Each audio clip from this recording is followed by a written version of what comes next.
show should happen because I saw some drawings. I was walking down the street one day, ran into Mary, into her house, and she showed me some drawings. So I thought, well, she's retired, and I know some other people that are retired, and some people that draw, so maybe what we need is to have some exhibit of people who are local, who have drawn all their lives. So rather than having a bunch of kids, like I said, we'd call them mature artists. Didn't mean your drawings were mature, it was that you were of an age. So I said, all right, 60 or better. So then I started looking and I talked to different people. And we put an article in the newspaper, and this is what resulted. So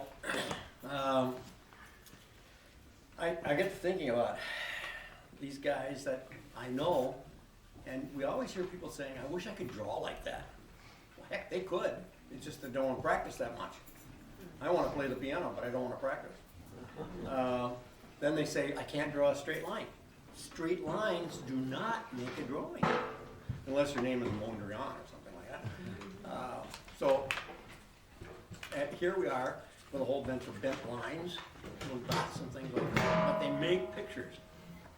So these people have all worked at one time or another, making sketches to start. If you go downstairs, you'll see 3 big pieces of frames of just sketches and drawings. Those are Bud's. He's been sketching all his life, and there are just little pencil sketches, but they've turned into things. And if you go and you look at some of the stuff, maybe mine, I've turned those into paintings, or some of them. Everyone starts with a sketch. I don't care if it's 2 lines or a full-blown sketch. I know how Bud starts. He draws everything out and then he colors it in very carefully. And I know that Bill goes to Madison and has gone to Madison, sits in classes and draws life and that sort of thing. I don't know much about Jim's style. I know his style, but I don't know how he starts or where he starts. But I do know that there's got to be a sketch behind it. So it's that type of thing. I carry a sketchbook all the time, so I can make notes for myself. So everyone has their own way of doing it, and no 2 drawings and no 2 paintings are going to look alike. Just know that. Now, the drawings I saw of Mary's, I knew her as a person who did metalwork, and she winds up now drawing plants. Now I hear she's doing some other kinds of artwork. So we get a chance at retirement's exploring. wonderful. Yes, exploring Frisian. Doc said, when he was in college, all he did was draw, or all he did was work on sciences and stuff like that because he wanted to be a dentist. But it was later on that his world expanded because of his exploring in the arts. So we're all different. I would like to say the people that are here anyway. Jonathan had to leave because he said he crammed too much into one day. And Jim said that he would have to leave because he's got to go home and cook. So there's a whole different thing. Now, any of you that don't know him, this is Jim McGoey. He's been in town for how many years? Going on 28. 28 years. Bill Brunzel has been here for how long? Ever? 93. 93 years. Bud, how long have you been here? Lifetime. He ran the 5 and Dime down here for how many years? 27. Okay, and then he worked at the school, and so he's been here a long time. Mary? Pushing 30, I think. Right. And Doc? How long have you been here? Since 1951. And so these are all, I've been here since '66. So the thing is that each one has brought something to this community. And people don't know about it. So we put an exhibit of stuff so that you can see what's happening. So, any of you guys wanna make a comment or talk about anything? I'll say something. Okay. I'm gonna thank you, Rich, Well, for putting this together.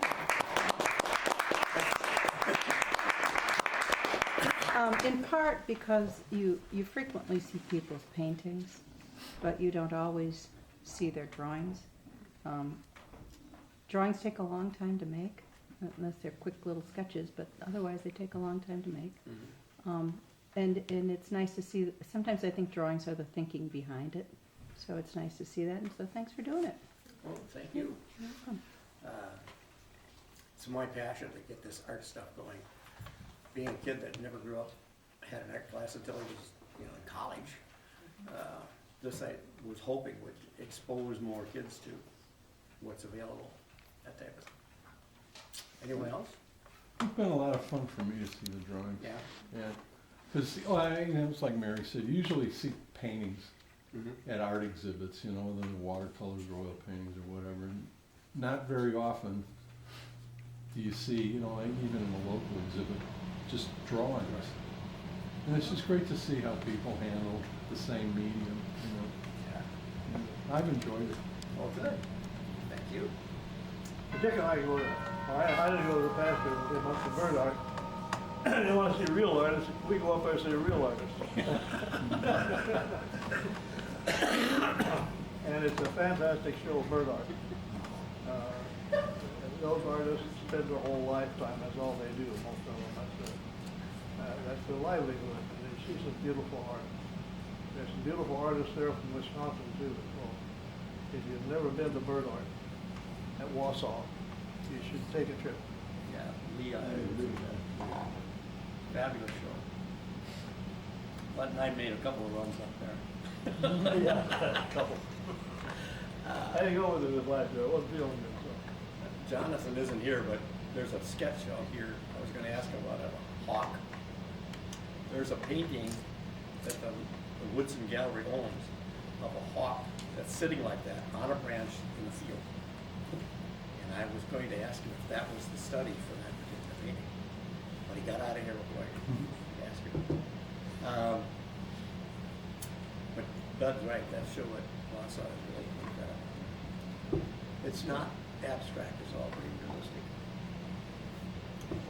Anyone else? One artist you didn't mention was Jim Naismith. Yes, Jim Naismith. Jim's a sort of an unknown local character. Right. Amazing talent, just amazing. Who is he, John? I'm sorry? Who is he? Who is he? Yeah. Well, Jim Naismith. Jim lives in Cooksville. Jim was an architect. And Jim is quite elderly. Just turned 80. Yes. What kind of painting does he do? He was an architect, so he does, well, He lives in one of the historic houses in Cooksville. That I think was built in 1840s, right across from the community center. can I interrupt? Go ahead. His mother married Franklin Bradley after Ardith died. His mother was a good friend of ours. No, No. Helen Naismith. Yeah, I am so Franklin. But I didn't know that Jim was doing this. Well, he has done, that's, I don't know if he's. Well, he's not anymore. He's got some kind of tremor. He's not able to draw anymore. But my question is, what kind of painting? Is it drawing, painting? There's a painting right there in the circulation desk, the painting of the house. So On the way watercolor. down? No, here at the circulation desk. Oh, Yeah. behind It's the a watercolor. desk? On the wall? Behind the desk. Okay, That's his. okay. But, Did you put up some of his drawing stuff? no, I thought you said you had some. I didn't. But Jim Naismith also was in the city of Evansville and helped with the historic preservation. Did some consulting with the people for the Main Street and that sort of thing many years ago. That's when I met him. He, at that time, he was an old man. Yeah. So, I thought He was just 80. Yeah, Just turned 80 the other day, we had a little party Yeah. for him. he's been kind of a recluse for quite some time, and Kathy's been instrumental in getting him back to being alive, you know, so. There are others that are in town that I know of that didn't participate, they didn't feel they were good enough. So, I'm sorry, but that's the way it goes. We can't get them all. Bill, how did you start drawing? When did you start drawing? Well, I went over to your art class and I started drawing a boat. They taught me how to draw a boat and I got interested in it. And it carried on forever. I really thank you for that. Well, couldn't be, I had adult art classes for a number of years, so. How many years did you and I go to Janesville, Bud, take watercolor? Huh? How many years did we do that down at Janesville? Monday morning? Probably 12 years at least. Probably. In a long time, That yeah. was, we had a wonderful teacher down there, high school teacher also, and grade school teacher, and she was a wonderful artist in herself, but she did basically flowers. She could do a bouquet of flowers look so real that every leaf is in it. I told her son one time, I saw one of her paintings that he was in a show, and I said, "You gonna claim that painting?" He said, "Well, I don't know, I guess." I said, "Claim that one." And so, it was so well done that I said, "You should claim it." So he did, but she's gone now, but she was never tested your painting. She was a lady that, and contrary to a lot of other artists, she might put another artist on it, but she would not do it herself. Yeah, but she would suggest, and it helped me immensely because I had no basic training anyway. And all my paintings in watercolor are all drawn before I paint them, so it was a good lesson for me. Some people, it would not be a good lesson. But I've drawn from the time I was a little kid. Have you ever seen this little Draw Me In magazine? Yeah. Well, when I was in third grade, I sent that in. And I won. I got a package back about this long, this wide, about that deep. Opened it up, and the first thing I hit was an envelope for a bill for $125. So right away, I went to my dad. It said I could win. It doesn't say it's going to cost me. So he turned it over to the attorney, of course, and it dropped. Well, I went back to Minneapolis about 60 years later, and I had to, and it was a T-square. And I was going to take that T-square back. I kept it, and I really didn't mean to. I really never. I meant to send it back. But being a third grader, you do things you don't even think about, I guess.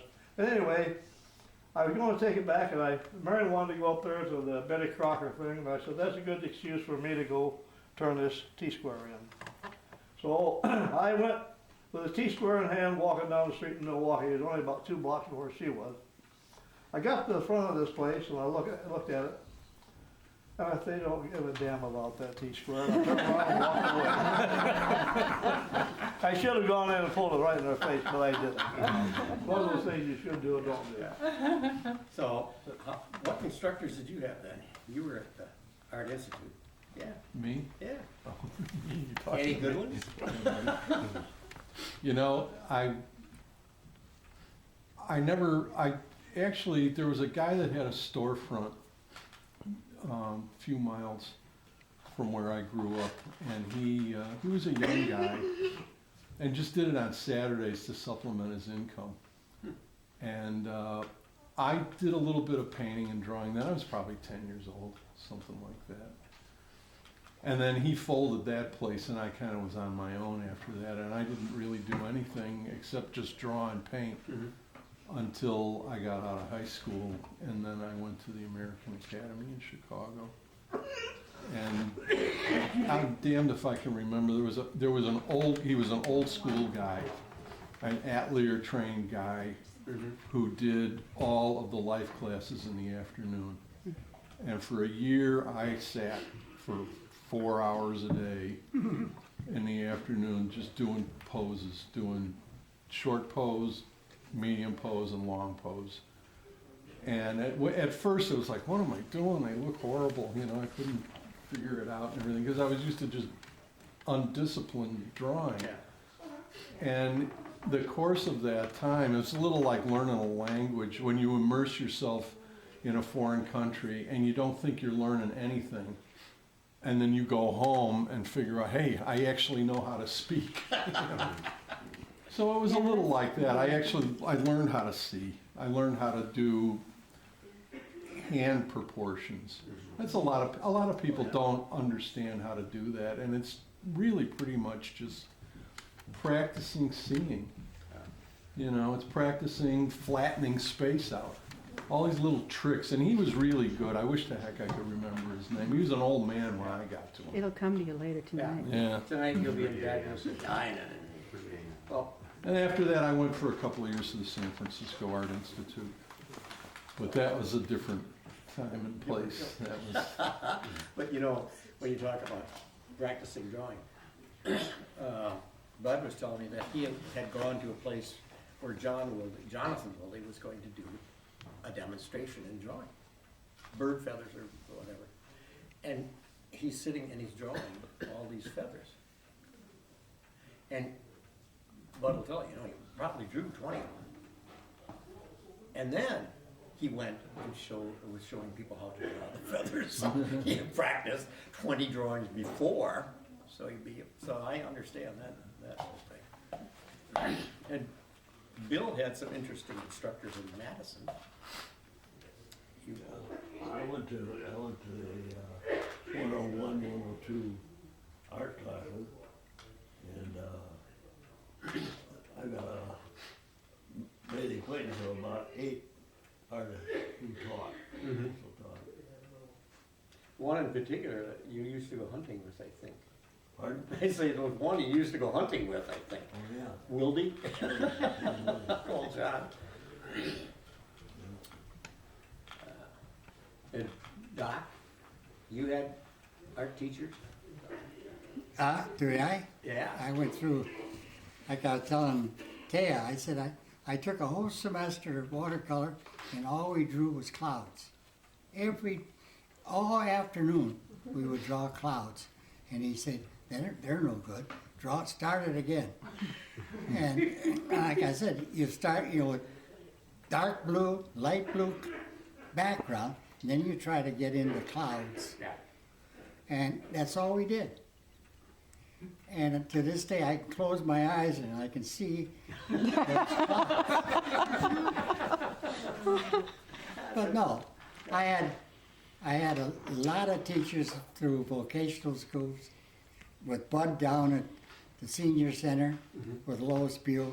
She was a great one, not to tell you how, but she would look over your shoulder, and she says, just change that a little bit over here. It just doesn't want to balance out nice.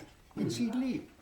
She'd come around again, and so you would darken that area, and she'd come back. Now, isn't that better? It balances off, and it brings your main object to the front and with the back. So, you can't buy that kind of stuff. And I had pen and ink the whole semester of doing nothing but pencil drawing. But so I went to gamut of drawing, watercolor, charcoal, but I never thought I was real good until I started doing stained glass. And then I turned out a lot of nice I remember the scene. pieces of that. But In my front door. Yeah. Terrific. Yeah. so I did everything but dentistry. Mary, what about you and your experience? Well, actually, I drew since I was a little kid. I mean, that's what I did. Just, notebooks full stuff. But Pencil drawing? pencil drawing, colored pencil, yeah, Yeah. drawing. I didn't, well, watercolors. I had watercolors, but mostly I think I drew. I went to university during the time when you went to class and they said, "Well, be creative."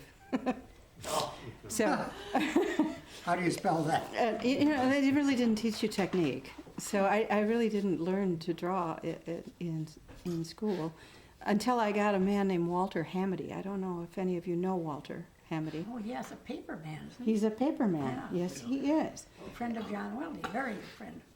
Yep. And Walter lived out near Barneveld and would come into the university and teach 1 day a week. He called it coming to the plant. So he would come in 1 day, he'd schedule all his classes for 1 day, he'd come into the plant 1 day, and I took his class, and he didn't like my work. And, you know, he said, that's not okay, this isn't okay, that's okay. And I thought, oh man, this guy's the real deal. So I really started to work then, because, and it was rough. And Walter was a real critic, and he didn't have a very nice manner about him, actually. But I walked out of that class with a lot of confidence. And, you know, you realize it later. I didn't realize it when I was looking at Walter, but when I left, I thought, oh wait, I can draw.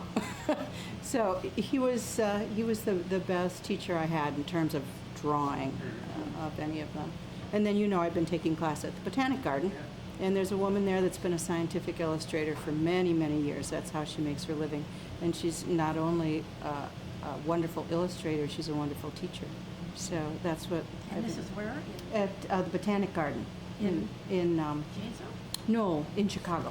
Oh, in Chicago? Oh, Yeah, yes, that particular yeah, garden. that Botanic Garden. And she's just has a wonderful manner about her. She's very encouraging. So she's the opposite of Walter. But you learned as much from Walter. I did. Yes, I did. He's a wonderful teacher too in his own way, and does great work. I think he makes books. He makes paper. He makes books. That's one thing I knew he did. I didn't know he did anything. Yeah. Walter had this horrible room for a studio at the university. You know that building. Well, it's gone now, isn't it? Yeah. Or is it gone? The one that leaked like a sieve? The one that leaked like a sieve. Is that still there? No, I think they tore that down. I took art medals. Oh. Well, there were no windows in that building, but Walter had a window. And the fire escapes were actually huge stone blocks that would come, you know, the building was built out of block like that, and the block would rotate out, and you'd be looking out into the street. And so Walter didn't like that there were no windows, and so he would crank that block out so that he could look out. Oh, no. That was an incredibly stupid building, wasn't it? Yeah. Walter's not living anymore. I don't know. It was a question. I don't know. I should look that up. He was a wonderful teacher. He was You know, it's Good friend funny of John Weldy, good friend. Was he? Yes. Okay. how you can learn by osmosis almost. You didn't like the teacher, but you learned a hell of a lot Well, I think from them. he was intimidating, but All right, but I yeah, learned that's- from him. Yeah, I got Hey, a golf. push you. Yep, he did. Yep, he was good. And slap your hand because you didn't go far enough. Yeah, yes, he did. Oh, yeah. I'm going to look that up. I have to look and see if he's Yeah, still I'm around. curious too. If he is, I should write him a note and say, "Gee, Walter, thanks a lot." That would be nice. That would be nice. One artist in Evansville is still working and making a living, and that, I believe, is Pat Huggins, medical illustrator. Oh, yeah. Patty? She was a student of mine. She Yeah. hated drawing with pen and ink. So whenever I was going to teach pen and ink drawing, she'd skip to school. Or she wouldn't come to class. She'd stay in the library. So when she finally got into medical illustration down in, I think it was Ohio, she took this class, this drawing class. And the first thing about it was all pen and ink. All her illustrations are pen and ink. So she couldn't avoid that. She was very, very good. What's her name? I don't. It was Pat Helgeson. Oh, okay. I don't know her. I don't know her married name. I don't either. She lives out in Long Island. She was in Annie's class. Yeah. I So, know her. Yes. I'd never forget that about her. There are certain students that you remember a lot of things about, you know. Some very creative ones. Any other comments? Well, Ed McCartan is quite Yeah, a Ed- drawer, painter. McCartney, yes. He was an illustrator in Chicago, wasn't he? Or Yeah. Milwaukee. Well, Milwaukee. I could He be can do, whatever, he can do anything. I know, he's very good. whether it's And I never furniture or heard back whether from it's. him. I don't know where he is, really. He's He's living- right on his phone. living on Still free. living up there? Oh, Where does he sure. live? I should have gone over to talk to him. Where does he live? Oh, he'd love it. He'd He love it. love it, he love it or something. In fact, he's got some paintings right now across his, he did have a little while ago. His painting's up on his wall now. He went to somebody wanted it, I can't remember what official body it was that wanted it, but he's quite an illustrator and painter. And What's his name, Ted? Ed McCartan. He Ed lived in that McCartan. Big First. Victorian home on Second Street. He's quite First. ill, he's First. quite limited now. Yeah. What he can, going out and things like that, but Okay. certainly he's done a lot of drawing his life. Well, anyway, I thank you all for participating. Thank Can you I for say one Thank thing, you for coming. Rich? Yes. Jim was gonna come. He's getting out. And, but I just couldn't get him from his house to the street, put him in the car. Jim Naismith. But he is gonna come when things thaw, and, I would like to let y'all know because he remembers all of you. You know, he remembers Brunsels and, Bud. So, when I'm bringing him, if y'all can come, that would be great. I think it would mean a lot to him. Where are you gonna bring him? Here? Here, Yeah. I want him to see the show Oh, and see his art up. Oh, why? When? Yeah, okay. I don't know. It's gonna have to be when it thaws. So it's 'Cause- probably gonna be a week or 10 days. Okay. Maybe July. No, I think it's supposed to be back up in the 40s one day this Yeah. week, so, They're saying, so. yeah. yeah. So are you just gonna call Rich or something? and- I'll call Rich, you know. All right. I'll make Maybe we connections. can- Okay? We can all get together. Might be fairly early. He doesn't like to get out. Well, Well, you know, in the afternoon. the other time he got out 10 years ago, he didn't like it. I'm kidding. No, he goes to the pig now. Somebody takes him to the pig. Okay. Yeah, Really? yep. This is amazing to me. Yeah. Yeah, he's really made a big turnaround. Wow. Well, great. Well, Thank you, Really? Rich. Turn around and I just want to say, And I How think many- it's because she's been helping. Students do you have that She's are been now helping. art teachers? Yes. oh gosh. Yes. You must have at least 15. Yeah, we've got some in